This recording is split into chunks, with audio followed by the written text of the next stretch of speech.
அன்பே சிவம் மனமே குரு என்றுணர்த்திய குருவே போற்றி. எனக்குள் இறைவனை உணர வைத்த குருவே போற்றி.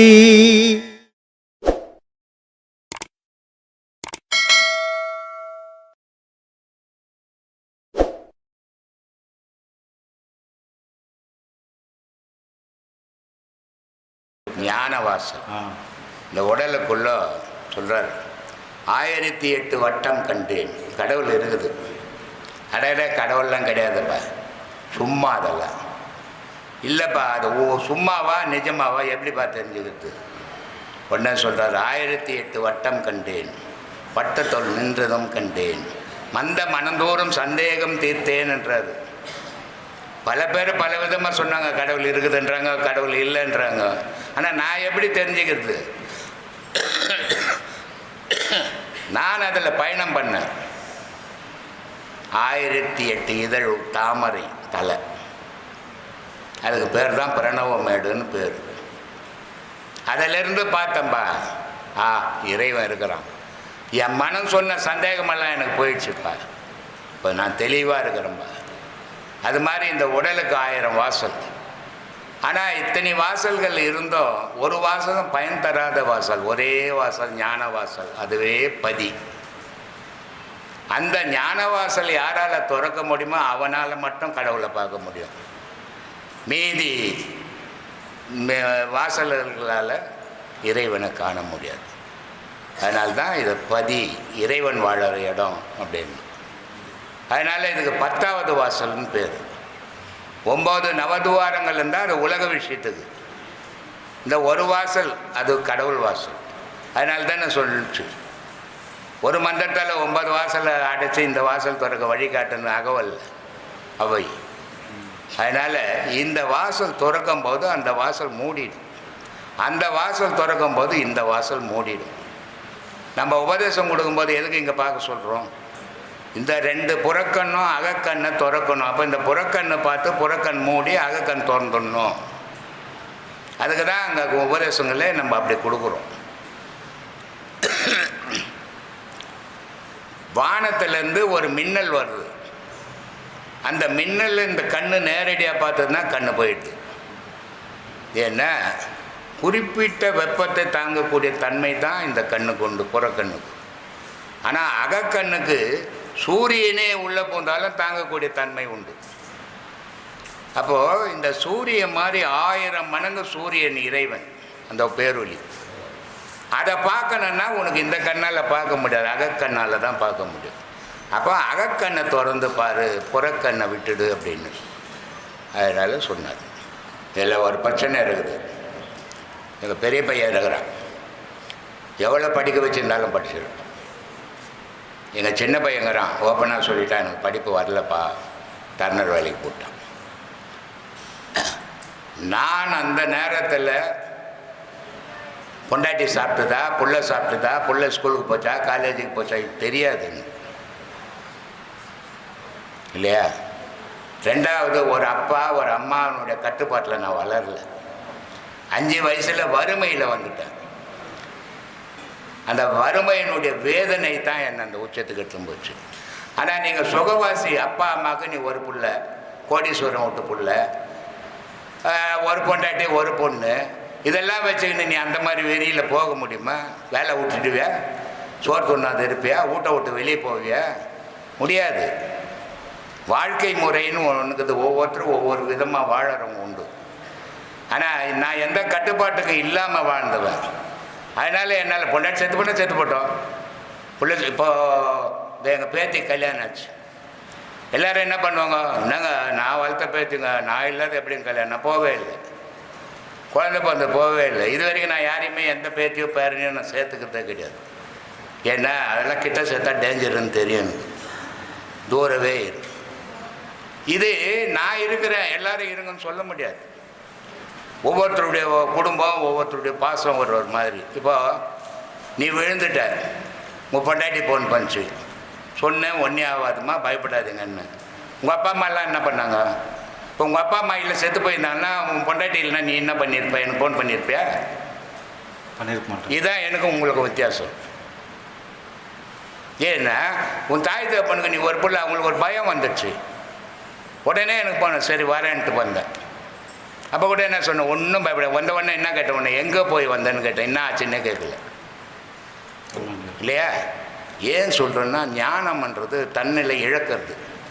தன்னிலை இழக்கும்போது அங்கே யாரும் இருக்கக்கூடாது. தாயோ தகப்பனோ பொண்டாட்டியோ பிள்ளைங்களோ வந்தால் ஐயோ குய்யோ முறன்னு கத்த ஆரம்பிச்சுடுவாங்க. இது எல்லாருக்கும் சாத்தியமா? இது எனக்கு யாரும் கிடையாது.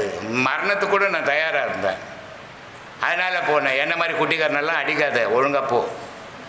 நீங்கள் இருக்கும்போது கவலையே இல்லையா குட்டிக்காரன் அடிச்சாலும்? ஏன்னா என்ன மாதிரி ஆச்சு, என்ன விபரீதத்தில் போய் சிக்கிக்க போகிறேன். தாமோதரன் ஐயாட்ட நானும் மணிசாமி பேசிகிட்டு இருந்தோம், அம்பத்தூர் மணிகண்டன் சாமி. அப்போ அவர் என்ன சொன்னாருன்னா, நீங்கள் சொன்னதா பணம் கூட போனால் போயிட்டு போகுது, இந்த ஆசிரமம் மக்களுக்கும் உலக மக்களுக்கும் பக்தர்களுக்கும் பயன்படணும் அப்படின்னு உங்கள் நோக்கத்தை அவர் சொன்னார் எங்கள்கிட்ட. அது வந்து எனக்கு நல்ல ஆழமாக பதிஞ்சுது. அது மட்டும் இல்லாமல் அது உடனே நான் மகாபாரத கதையை தான் எனக்கு உள்ள கனெக்ட் ஆச்சு. இப்போ கௌரவர்களும் பாண்டவர்களும் என்னதான் போட்டி போட்டாலும் கடைசியில் நோக்கம் தான் ஜெயிச்சுது. கண்டிப்பாக உலக மக்களுக்கு எது பயன் தருதோ அந்த நோக்கம் கண்டிப்பாக ஜெயிச்சுது. உலக மக்களை சித்திரவதையிலேருந்து காப்பாற்றணும்னு பாண்டவர்கள் வந்து ஆளுங்க சப்போர்ட்டே இல்லைனாலும் அவங்களோட நோக்கம் உலக மக்களுக்கு பயன்பாடு அப்படிங்கிறது இருந்ததுனால அது கண்டிப்பாக ஜெயிச்சுது. கண்டிப்பாக உங்களோட இதுவும் வெற்றி பெறுது. கண்டிப்பாக நம்ம யாருக்குமே பணம் பிரதானமே இல்லை சாமி. நம்மளால் ஐயா வந்து ஒரு ஜீரோலேருந்து தான் ஆரம்பித்தார். ஜீரோலேருந்து ஆரம்பித்து தான் இவ்வளோ பெரிய ஆசிரமத்தை கட்டினார். ஏன்னா ஒரு நல்ல நோக்கம் இருந்தால் இயற்கையும் வளைஞ்சு கொடுக்க ஆரம்பிச்சிடும்.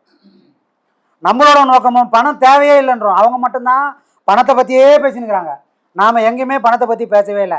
பணம் போதா போட்டோம், திரும்பவும் ஜீரோலேருந்து ஆரம்பிக்கக்கூடிய சக்தி நம்ம குருநாதர் நமக்கு கொடுப்பாருன்றது நம்மளை நல்லா உணர்ந்துருக்குறோம். அதனால் பணம் வந்து இங்கே ஒரு பிரச்சனையே இல்லை சாமி, ஞானம் மட்டுமே. எவ்வளோ பிரச்சனை நடுவில் கூட இப்போ நம்ம வாரம் கிளாஸ் எடுத்தோம். ஏன் நமக்குலாம் வேலை இல்லையா? இல்லை உங்கள் யாருக்கும் வேலை இல்லையா? எல்லாரும் ஒன்று சேர்ந்து ஒரு விஷயத்தை சிறப்பாக செய்யறதுக்கான எல்லா முயற்சியும் செஞ்சதுக்கு காரணம் என்ன? ஞானம் மட்டும்தான். அங்கே எந்த பிரதானமும் கிடையாது. வாரம் கிளாஸ் வச்சு வாரம் வசூலாயிட்டே பண்ணிருக்கிறோம் இல்லையே. ஒரு 10 ரூபாய் நம்ம யாருக்கிட்டையும் இன்ன வரைக்கும் கொடுங்கன்னு கேட்டதே கிடையாது. எதுக்காக பண்ணுறோம்? ஐயாவோட நோக்கம் உலகத்தில் ஒரு எல்லா மக்களும் சந்தோஷமாக இருக்கணும்.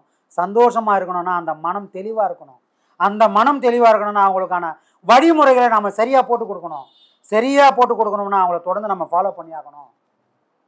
தொடர்ந்து அவங்கள ஃபாலோ பண்ணோம்னா நமக்குன்னு ஒரு இடத்த நம்மளோட சுகம் துக்கம் எல்லாத்தையும் தூக்கி போட்டுட்டு அவங்களுக்காக உழைச்சா மட்டும்தான் அந்த காரியத்தை நம்மளால் சிறப்பாக செய்ய முடியும் தான். பௌர்ணமி மட்டும் இல்லை, வாரமும் நம்ம கிளாஸ் எடுத்தது நோக்கமும் அதுதான். எல்லாரும் நல்லா இருக்கணுன்றதுக்காக மட்டும்தான். இங்கே பணம்ன்றது நமக்கு அடிப்படையில் ஒன்றுமே இல்லை சாமி. நாம் ரோட்டில் போய் நிற்கக்கூடிய சூழ்நிலை வந்தால் கூட இப்படி தான் இன்ன வரைக்கும் இப்போ எப்படி பேசிக்கிறோமோ அதையே தான் நாளைக்கும் நம்ம பேசுவோம். சரிங்களா? ஒரு பந்தல் போட்டு கூட நம்மளால் உட்காந்து பேச முடியும். காரணம் என்ன? ஞானம்ன்ற அந்த உண்மை பொருளை மட்டும்தான் நாம் நோக்கி போயிட்டுருக்கோம். அதை தேடித்தான் இங்கே எல்லாரும் வராங்க. இப்போ ஒரு கோயிலுக்கு போனால் அங்கே போனால் அது நடக்கும்பா, இங்கே போனால் இது நடக்கும்பான்னு போய் வரக்கூடிய யாருமே இங்கே வர்றதே கிடையாது. இங்கே வரவங்க எல்லாரும் எதுக்காக வராங்க? பொண்ணை தேடியோ பொருளை தேடியோ ஆசை பாசத்துக்காகவோ இங்கே யாருமே வரல. ஐயா எனக்கு எல்லாமே இருக்குதுயா, நான் எல்லாத்தையும் பார்த்துட்டேன்யா, ஆனால் ஒரு குறை இருக்குயா. என்ன குறை? என் மனசு நிம்மதியா இல்லையா? அந்த நிம்மதி இங்கே வந்தால் தான் எனக்கு கிடைக்குதுன்னு வர கூட்டம் தான் இங்கே 99% அந்த கூட்டம் மட்டும்தான். அப்போது எங்கே போனாலும் கிடைக்காத நிம்மதி இங்கே வந்து கிடைக்குதுன்னா அந்த இடம் எப்படியாப்பட்ட இடமா இருக்கணும்? முழுக்க ஞானம் நிறைஞ்ச இடத்துல மட்டும்தான் ஒரு அலைப்பாஞ்சினுக்கிற மனசை, ஒரு சங்கடத்தில் இருக்கிற மனசையும் அமைதிப்படுத்தக்கூடிய சக்தி அந்த மண்ணுக்கு இருக்குது. அதுக்காக தான் நம்ம போராடிக்கிறோமே தவிர வேறு எதுக்காகவும் நம்ம போராடவே இல்லை. மகாபாரத்தில் ஒருத்தர் கிருஷ்ணரை சகாதேவன் கேட்குறான், டேய் சகாதேவா நீ மோசமான ஆள்றா அப்படின்றான். இது கிருஷ்ணரை பார்த்து சகாதேவன் கேட்குறான், கிருஷ்ணா நீ மோசமான ஆள், என்னையாண்டா மோசமான ஆளுன்ற, நான் என்னடா பண்ண அப்படின்னு கேட்குறாரு. நீ நினச்சா, நீ கடவுள், நீ நினச்சா இந்த மகாபாரத சண்டையை ஒரே நொடியில் நிறுத்த முடியும், ஆனால் பண்ணவே மாட்டேடா பாவி அப்படின்றாரு. நான் ஏன்டா பண்ணோம்? நானாடா இந்த சண்டைக்கு காரணம்? நீ இருக்கிற, நீ கடவுள், நீ பண்ண வேண்டியதானே, யாரோனா காரணமாக இருந்து போட்டோம், நீ அதை நிறுத்த வேண்டியதானே. டேய் என்னை வந்து குறை சொல்றிய, முதல்ல இதுக்கு காரணம் யார் தெரியுமா? சரி காரணம் யார் சொல்லு. நானா இல்லையா தர்மம் எங்கள் அண்ணன் தர்மனா அர்ஜுனனா பீமனா அப்படின்னு எல்லாரும் கேட்குறான். நீங்கள் யாருமே காஞ்சிருக்கான்னு கிடையாது. அப்போ பாஞ்சாலியா? யாருமே காரணம் கிடையாது. உங்கள் அப்பா தாண்டா காரணம் அப்படின்றாரு. அது எங்கள் அப்பா காரணமா? ஓ, சண்டை போகிறது இன்னைக்கு.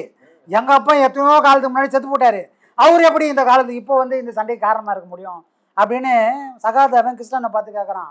அப்போ கிருஷ்ணன் சொல்கிறான் சிரிச்சுக்கினே, டேய் உங்கள் அப்பா ராஜாவை ஆகணும், உங்கள் அப்பா ரொம்ப நல்லவன், அவன் ராஜாவை ஆகணுன்றதுக்காக எல்லாரும் முயற்சி பண்ணி அவனை ராஜாவை உட்கார வைக்கிறாங்க. ஆனால் அவன் என்ன பண்ணிட்டான் தெரியுமா? அந்த அரச பதவியை தூக்கி போட்டுட்டு காட்டுக்கு போனான்டா. நல்லவெல்லாம் தன்னோட கடமையை மறந்துட்டு காட்டுக்கு போனதோட விளைவு திருதராஷ்டிரம் மாதிரி கொடுங்கோலெல்லாம் வந்ததுனால தான்டா இன்னைக்கு சண்டையே வருது. நல்லவன் தனக்கான பணியை தனக்கான கடமையை செய்ய தவறதோட விளைவு தான்டா இன்னைக்கு வந்து வந்துது.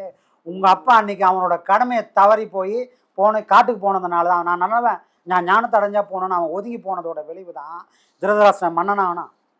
திருதராஷ்டிரம் மன்னனானதுன்னு சகுனி உள்ளே வந்தான். சகுனி உள்ளே வந்ததுனால தான் 100 பேரையும் அவன் கெடுத்தான். அந்த 100 பேரையும் கெடுத்தனால தான்டா பஞ்சபாரவரை நீ சண்டை போட்டுக்கிறீங்க. அப்போ இதுக்கெல்லாம் காரணம் யாரு? நல்லவன் சொல்லக்கூடியவன் தன்னோட கடமையை மறந்து காட்டுக்கு போனதோட விளைவிடாது. நீ நல்லவனா இருந்தால் சபையில் நின்று போராடணும்.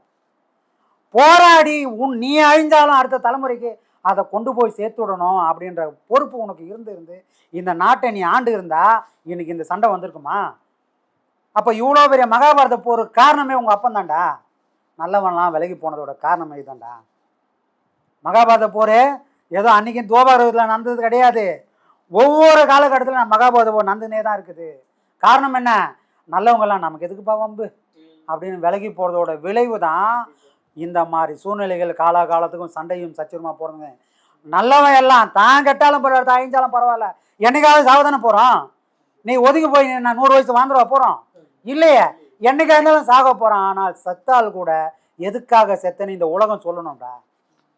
அப்படி நீ வாழ்ந்துட்டேன்னு சொன்னால் உண்மையே இந்த உலகத்தில் நிலைச்சி நிற்கும் அப்படின்னு கிருஷ்ணன் சகாதேவனும் சொல்லலை, இன்ன தேதி வரைக்கும் நம்ம எல்லாருக்கும் சொல்லின்னு இருக்கிறான். புரியுதுங்களா?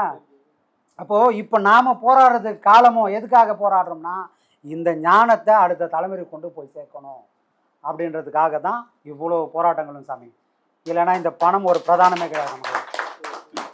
ஐயாவும் சொல்லியிருக்காரு. ஆமாம், ஐயா என்ன சொல்ற, அவரோட கருத்து வந்து சுயநலத்தில் பொது நலம்னு சொல்லியிருக்காரு.